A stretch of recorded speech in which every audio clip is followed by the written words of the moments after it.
Action Louis Dauphren. Après le C'était mieux avant, dont on parlait avec Éric Roussel, membre de l'Institut à l'instant même, en parlant de la Ve République et des figures de référence qui nous ont habités, ont habité l'imaginaire. Et bien maintenant, on va parler du Ce sera mieux après, pour peu que l'on sache affronter les coups du sort, dont va nous parler Pierre Delbé, docteur en philosophie, fondateur de l'IFAE, Société de conseil en entreprise. Comment transformer un échec en succès? On appelle ça aussi rebondir, mais le rebond dit quelque chose d'un peu aléatoire, alors que la résilience, armée par la lucidité, suppose de diriger son destin. Comment savoir si on est résilient? Ne sont-ce pas les autres qui le disent de vous?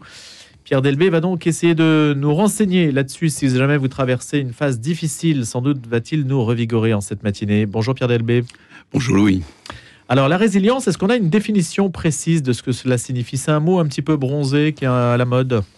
Oui, alors j'aime bien distinguer la résilience de la résistance, comme le lys du feu, qui est une plante extraordinaire qui vit en Afrique du Sud, et qui a comme particularité que les graines restent dans la terre pendant 5 mois, 1 an, 5 ans, 15 ans, sans sortir de terre. Et elles ne sortent de terre qu'à une seule condition, à savoir qu'il y ait un incendie de forêt. Et cet incendie de forêt, donc, crame tout ce qu'il y a sur la terre, et c'est à ce moment-là que le lys du feu, 4 jours plus tard, va sortir de terre. La résistance, c'est le fait qu'effectivement, on a une vitalité qui reste en dormance, c'est le terme que l'on utilise, qui est un joli mot, n'est-ce pas, et qui est le fait que nous avons une vitalité qui reste, qui est présente, etc. La résilience, c'est un rebond, et qui fait qu'effectivement, dans une situation particulière, eh bien, on va rebondir. Et résilience, c'est étymologiquement un rebond. Un rebond, tout simplement. Mais rebond, comment sait-on si on rebondit? C'est après, si on a bien rebondi, qu'on sait si ça s'est bien passé, non? C'est après que l'on peut effectivement savoir, mais c'est déjà pas mal, si vous voulez, qu'on rebondisse. Parce qu'il y a des traumatismes qui sont tels que l'on ne rebondit pas du tout. Et donc la première chose à faire, c'est d'abord de survivre. Il y a, je dirais, 3 niveaux de ce rebond, 3 niveaux possibles. D'abord, on survit, pas bien, mais au moins, on a réussi à traverser le traumatisme. Il y a le fait d'avoir une vie satisfaisante, c'est-à-dire que l'on a une vie correcte, relationnelle, avec les uns et avec les autres. Et puis, alors là, c'est cerise sur le gâteau, on peut avoir également une vie surabondante, c'est-à-dire que à cause de ce traumatisme, eh bien, on va avoir un rebond avec une surabondance, une créativité, une fécondité qui est supérieure à celle que l'on aurait pu avoir si l'on n'avait pas connu ce traumatisme. Donc c'est le principe de la prise de judo. En fait, je transforme quelque chose, je me sers d'une certaine force, y compris celle qui m'est imposée lorsque je traverse une épreuve, pour que cette épreuve se transforme positivement. Oui, on peut dire ça. Est-ce que vous avez été résilient vous-même, Pierre Delbé, dans votre vie? Disons que, vous savez, lorsque on définit aussi la résilience, c'est par rapport à un traumatisme et épreuve, je fais une distinction entre les deux. Le traumatisme, c'est lorsque, dit Boris Cyrulnik, on a une épreuve qui nous fait dérailler, c'est-à-dire qu'on perd un peu les pédales, tellement on souffre. Des épreuves, nous en avons tous, plus ou moins fortes. Alors c'est vrai que dans mon livre, j'ai développé l'idée selon laquelle, en fait, traumatisme et épreuve, c'est un peu la même chose, parce que, en fait, subjectivement, on peut avoir un événement qui n'est pas si terrible que ça, objectivement, mais subjectivement, très très mal vécu. Par exemple, voilà, on perd son emploi, c'est pas si grave que ça, on peut en retrouver, etc. Mais on peut avoir un vécu subjectif extrêmement fort, qui fait qu'on aura peut-être besoin d'un accompagnement. Donc ça dépend des représentations aussi sociales. Sociales et également du fait que, si vous voulez, on peut vivre quelque chose qui est relativement anodin, comme une épreuve énorme, et qui va précisément nous bouleverser. Mais vous prenez l'exemple de la perte de l'emploi. Aujourd'hui, c'est une manière, on pourrait dire, la perte de son emploi, c'est comparable à la famine du Moyen-Âge. C'est un peu ça. C'est-à-dire, c'est la situation qui, aujourd'hui, vous fait basculer socialement dans une situation d'extrême vulnérabilité. Oui. Et aussi parce que le regard des autres dépend du fait de savoir si vous avez un emploi ou pas. Le regard des autres, c'est quelque chose d'important, mais pas seulement, si vous voulez. Je crois que on traverse toujours des épreuves qui ne sont pas simplement liées au regard des autres, mais tout simplement qui nous bouleversent parce que c'est tout notre système de représentation qui peut être mis en cause. Et à ce moment-là, si vous voulez, on s'interroge, on se pose les vraies bonnes questions, comme si vous voulez, on était nettoyé, je dirais, des habitudes un peu superficielles que l'on peut avoir et qui nous font vivre d'une façon à la superficialité de notre vie. Le traumatisme nous dérange. Vous savez, il y a cette belle formule de Leonard Cohen qui dit il y a une faille en tout être humain, c'est ainsi que la lumière pénètre. Et donc, c'est la faille, c'est-à-dire que c'est la fragilité, c'est-à-dire que c'est la rencontre d'un événement traumatique qui va nous bousculer, qui peut nous tuer aussi, mais qui peut aussi réveiller en nous quelque chose qui est d'une autre ampleur. Et dans cette mesure-là, cet événement est désirable. Je ne sais pas s'il est désirable, je ne dirais pas cela, vous savez, on n'est pas des masochistes, n'est-ce pas non, je dirais c'est simplement à l'occasion d'un événement difficile et d'une épreuve que l'on va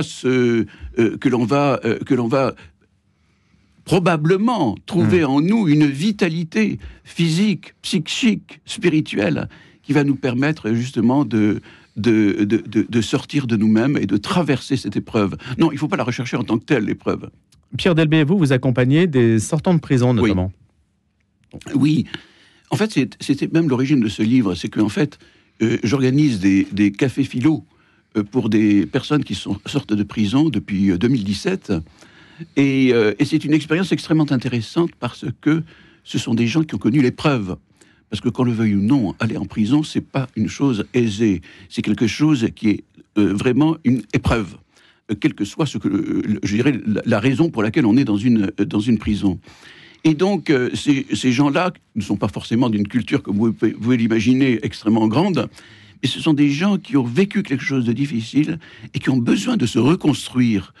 Et cette reconstruction se fait notamment par l'intégration en eux d'une réflexion, de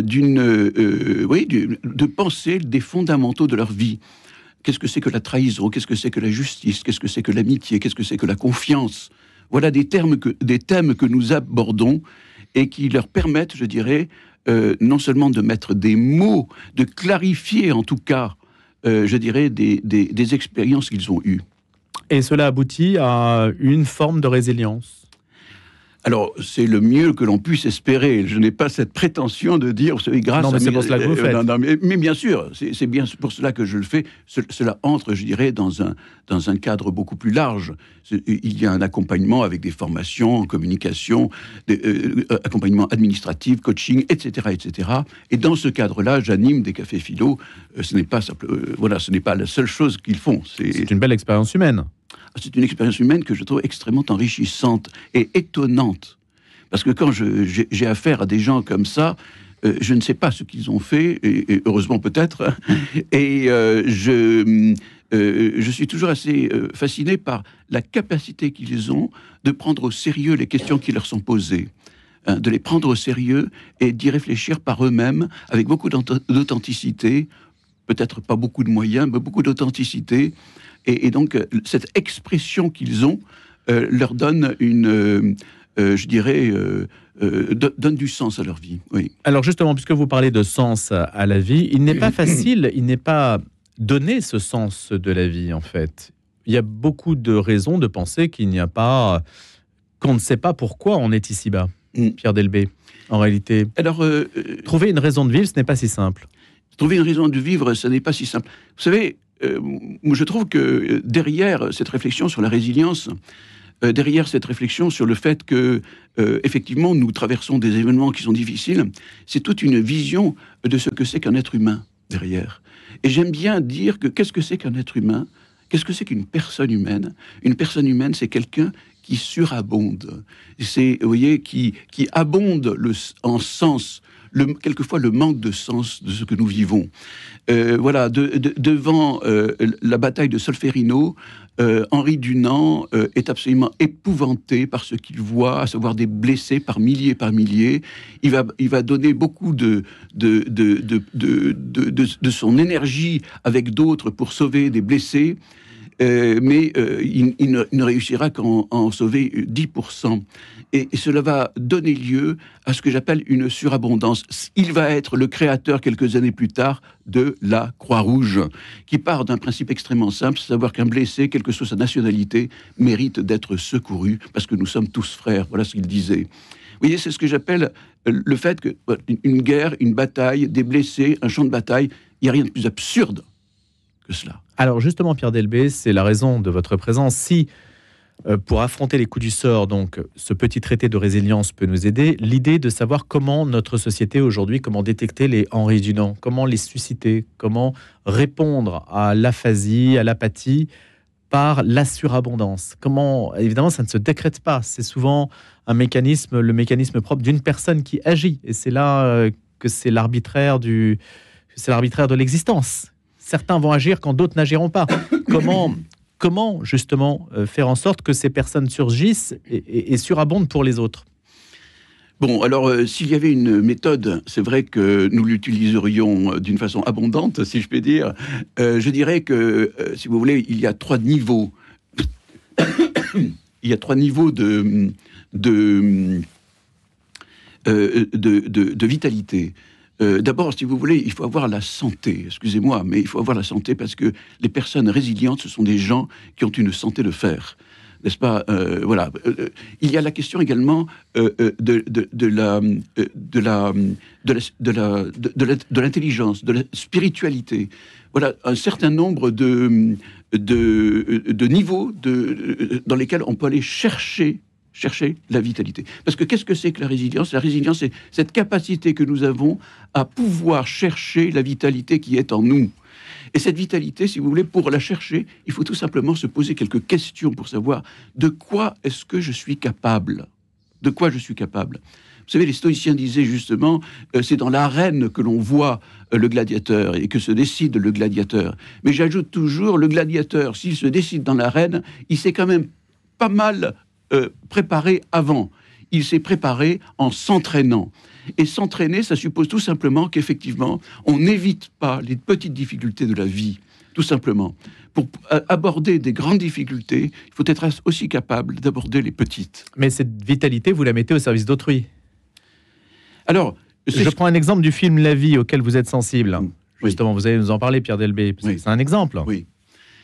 C'est un très bel exemple, effectivement. C'est donc Nicolas Winton, cet Anglais, n'est-ce pas, qui, avant la guerre 39-45, va réussir à sauver plusieurs centaines d'enfants tchécoslovaques, juifs tchécoslovaques, en les emmenant en train en Angleterre. C'est un film, un très très beau film. De quoi s'agit-il ? Vous savez, il s'agit de quelqu'un qui a anticipé. Voilà la grande force de Nicolas Winton. Il a anticipé que ses enfants allaient être détruits, allaient mourir. Et c'est parce qu'il a anticipé et qu'il a été capable de faire ce travail extraordinaire. Il va recevoir tous les honneurs de Tchécoslovaquie et de l'Angleterre également. C'est un film merveilleux. Mais parce qu'il a mis donc sa vitalité, il l'a mise au service d'autrui et d'une cause finalement désintéressée, parce que lui n'était pas concerné. Il n'était pas concerné, mais quelle lucidité, n'est-ce pas? Quelle lucidité, c'est-à-dire, il faut être capable de lire les signaux faibles. Il n'était pas complètement évident. Il a été l'un des seuls à faire ce qu'il a fait. Vous savez, c'est toujours fascinant. Les gens qui font des choses très grandes, les autres qui les regardent faire disent « mais j'aurais pu le faire moi aussi ». C'est la même chose avec les dépalières, vous comprenez ? Voilà, les dépalières au Cambodge, lorsqu'ils voient ce monticule d'ordures, avec les enfants qui sont en train d'essayer de trouver quelque chose à manger là-dedans, n'est-ce pas ? Eh bien, les dépalières, le couple dépalière va venir les aider. Voilà. Alors que d'autres auraient pu le faire. D'autres auraient pu sur place le faire. Mais vous voyez, donc, c'était pas des gens extraordinaires. Excusez-moi de dire ça. Non, mais est-ce qu'il y a un profil? Est-ce qu'on arrive à dégager des profils, même si l'expression est un petit peu réductrice sans doute, de personnes justement qui agissent par rapport à toutes celles qui n'agissent pas? Est-ce qu'on a en quelque sorte, est-ce qu'on peut détecter des types de tempéraments ou des éducations? Ami, n'arrête pas ton désir. Vous savez, c'est la phrase de Valérie que j'aime beaucoup. Voilà, il y a des gens, si vous voulez, qui sont abasourdis et qui disent là vraiment la vie est injuste. Et il y en a d'autres qui disent c'est vrai que la vie est injuste, mais dans cette vie injuste, eh bien moi je serai un apporteur de lumière. Voilà. Alors ils ne le disent même pas comme ça parce qu'ils sont beaucoup plus humbles que ça, mais ils ne restent pas les bras pendant, ils prennent à bras le corps les choses pour essayer de faire avancer le schmilblick, si je puis dire. Voilà. Et ils y arrivent. C'est ça qui est assez extraordinaire. Il y a aussi une figure, Pierre Delbé, alors je ne sais pas si vous la connaissez, c'est Sœur Cabrini. Sœur Cabrini, figurez-vous, c'est la première sainte américaine, une religieuse qui a beaucoup œuvré pour les Italiens, les immigrants italiens arrivés à New York et qui vivaient dans des conditions absolument épouvantables. Et elle s'est battue férocement pour obtenir des autorités américaines WASP quelques considérations pour ces migrants italiens. Et au bout du compte, elle est née en 1850 et elle est morte en 1917. Il y a un film qui est sorti à son sujet qui raconte sa vie. Elle est très peu connue. Enfin, moi, je ne la connaissais pas, mais une véritable héroïne du quotidien. Et elle est parvenue à fonder un hôpital, puis des hôpitaux, tous dirigés par des femmes d'ailleurs. Et dans le monde, c'est devenu une multinationale. Si elle avait été, je pense, attirée par les affaires, elle aurait sans doute terminé comme Steve Jobs ou d'autres, hein, que vous prenez d'ailleurs en référence, hein, Pierre Delbé. Ben oui. Parce qu'il y a cette idée il y a quelqu'un qui arrive comme ça, qui, à elle toute seule, en tout cas, elle est arrivée à changer le monde. Oui. Il y a des personnes comme ça. Il y a des personnes comme ça. Voilà, j'aime beaucoup cette idée selon laquelle Steve Jobs, vous savez, il avait recruté John Sculley chez Coca-Cola, il l'a intégré dans sa boîte, et puis finalement il s'est fait éjecter. Et Steve Jobs dit c'est la chose la meilleure qui me soit arrivée, parce que j'ai pu développer ma créativité. Donc, grâce à cette épreuve, eh bien, il va développer une surabondance. C'est pas toujours le cas, hein. Je tiens simplement à le dire, il y a toujours un risque. On peut être submergé et ne pas s'en sortir. Mais il y a des gens qui s'en sortent, et je les prends comme des exemples, et comme des modèles, et comme des gens extrêmement intéressants, parce que je crois que l'espérance, elle est là. Cette petite espérance, comme dit Peggy, vous savez, ce qui m'étonne, dit Dieu, c'est l'espérance, cette petite espérance. Alors peut-être pour 9 personnes sur 10, les ressorts vont casser. Alors voilà, moi, ce qui m'intéresse, c'est la 10e.